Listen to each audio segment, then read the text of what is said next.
Ano to? Tag 898. Walang order na ganon. So, scam malamang to. Oo, scam. Ah, wala siya sa Pilipinas. Ano sa Europe? Yun, nasa Europe pero naka-order. Yo, good morning. Magandang araw sa atin mga ka-cancel. No? So, another day na naman ang mag-vlog natin tungkol sa mga, syempre, alam nyo na, scam. So, for today's video, no, konti lang naman yung dala natin. Nasa 100 lang. So, mabilis lang to. Medyo maganda naman ang panahon. Kanina kumukulimlim, akala ko uulan. So, naka-sale kami kahapon, 7. So, possible niyan, bukas o mga susunod na araw, bulto yung mga dala namin. So, ngayon, for today's video, no, meron tayo rito tatlong kaina-inala, no, na parcel. So, galing Facebook. Alam mo na, pag Facebook, hindi ko naman sinasabi, no, paulit-ulit na scam. So, 50-50 lang. Yung iba kasi, hindi legit eh. So, syempre, mas pinupukusan natin yung mga Facebook kasi dito yung madalas yung na-scam. So, dito, hindi madalas. Talagang may mga na-scam sa Facebook. So, no, bago tayo magpatuloy sa aking video, kung hindi ka man nakapollow, nakasubscribe sa aking YouTube, Facebook, then TikTok, please mag-follow ka na para lagi kang updated. Syempre, lagi ka rin aware sa mga parcel na scam na parcel, di ba? So, ito, ipakita ko sa inyo yung dalawa sa tatlo na sinabi kong kaya na hinala.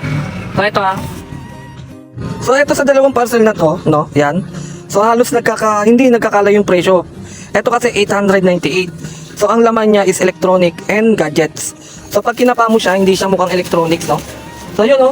May mga nadideliveran na ako dito. Actually, itong address na pagdideliveran ko ngayon, meron na rin ako na-deliver na ganyan sa kanya. So, scam. Same, no? Ganyan na ganyan din. So, possible na to. Malamang to, 100% na scam pa rin to. Yan, no? Electronic and gadgets. So, tapos ito namang isa. Ito mukha namang legit. Kasi 1 box alkaline C.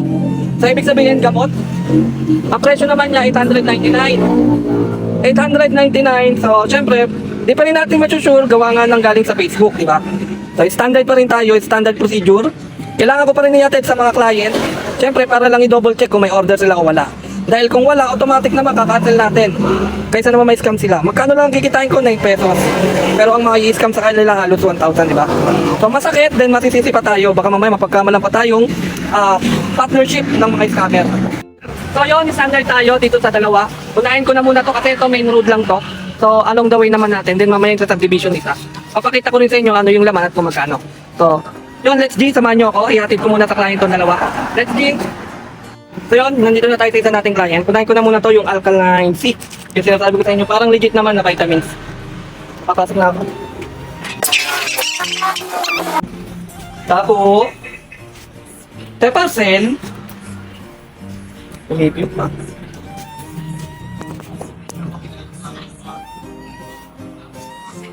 Nay parcel po. Kay Kuya Ariel. Kay Kuya Ariel. May babayaran pa 899. Nandiyan ba siya? Kasi Facebook to eh. Ang order niya, alkaline C. Vitamins. Baka pwede nyo matawagan kung may order siya. 899 kay Kuya Ariel. May order siya nito, te.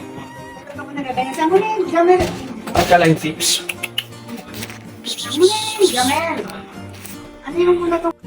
Yun, so dandel tayo dun kay sir. So order naman niya pala talaga kasi vitamins naman yun eh. So meron talaga siyang order. So meron pa tayong dalawang yate. Sana naman hindi scam yung dalawang yun. So tara, samahan niyo ako yate natin. So let's G. Yun guys, so nandito na tayo sa bahay ni Lamang. So eto, i-check natin. Ito yung sinasabi ko sa inyo na alanganin ako. Yung nakalagay, electronic and gadgets na tag 898.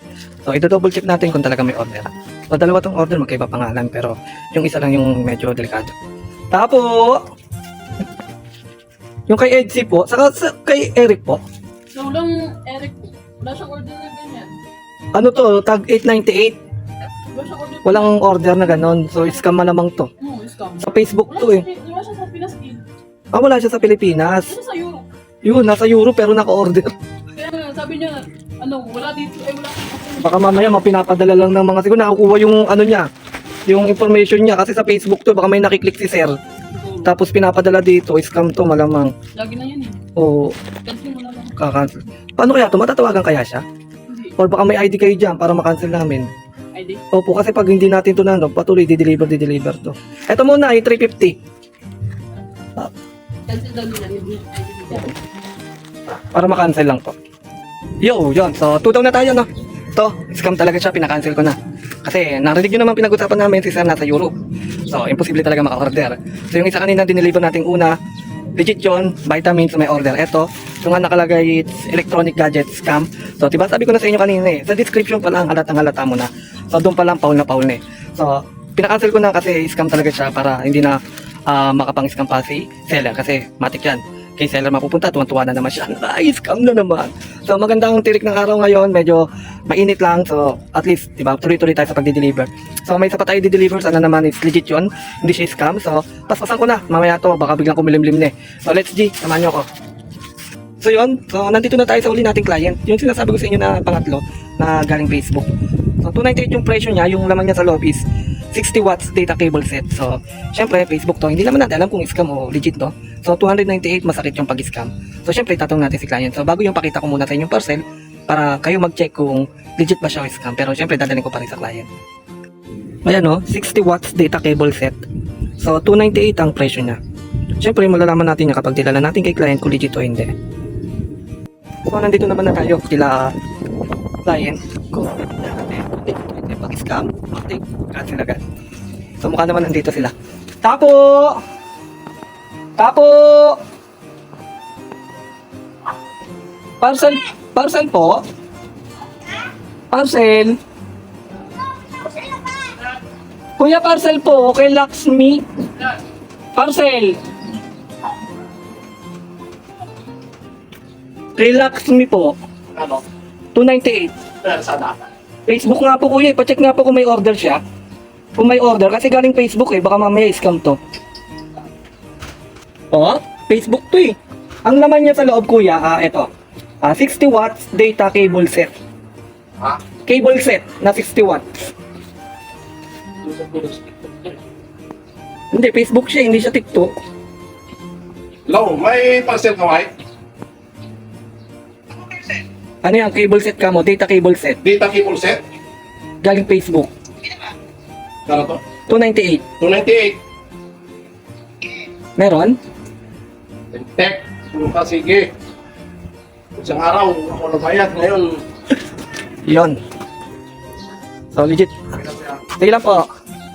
Ayan guys, legit naman. Buti naman. Cable set. So, maganda naman yung description niya. Yung mga ganun, okay pa yan. Hindi yung kanina, di ba? Yung pinakita ko sa inyo, yung gadgets. Yun talagang alanganin yun. Pero ito, buti naman. May order si ma'am. So, hintayin lang natin yung bayad. So, yun na guys. So, hanggang dito na lang pala tayo. So, maraming salamat sa mga nanood. Then, dun sa mga nanood po at mga nanonood pa, please, like na lang po. Then, pa-share na itong video para marami pa makapanood at marami maging aware sa kanilang mga parcel para maiwasan nila yung may scam. So, yun, hanggang dito na lang guys. Sana maganda ang araw natin. Let's G, patapos naman na rin tayo.